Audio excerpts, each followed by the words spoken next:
Hello friends प्रसाद academy रे आपनको स्वागत जनाऊँगी।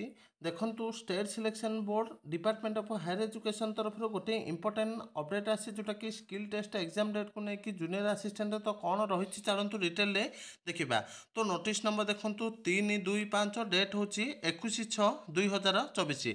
तो फाइनाली एसएसपी तरफ junior assistant skill test exam date भी आसी जाइए।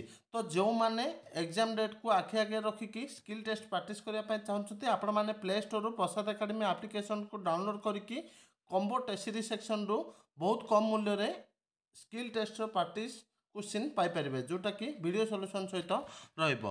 तो देखंतु आपण मानकर एग्जाम डेट होची जोटा कि 28/6/2024। तो आपणकर एग्जामटा 19 तारिख होता ऑलरेडी आंसर की मध्य आसी जाइए। तो आपणकर आंसर की मध्य चेक कर सारी थे। तो आपणकर एग्जामटा जोटा कि स्किल टेस्ट एग्जामटा दुईटा सिटिंग हम 28 तारिख रे। तो 28 तारिख रे फास्ट सिटिंग हम 10टा ରୁ 11टा, सेकेंड सिटिंग हम 12टा ରୁ घंटे अधे। तो आपणकर सेंटर मध्य दे देछि ओनली भुवनेश्वर ही हम regional college of management Chandrasekharpur Bhubaneswar. तो यही एग्जाम सेंटर रे आपणकर एग्जामटा कंडक्ट करा जिवो। तो एतिकी इंपोर्टेंट अपडेट थिला जोटा कि स्किल टेस्ट एग्जाम डेट को लेकिन एसएसपी रो। Thank you.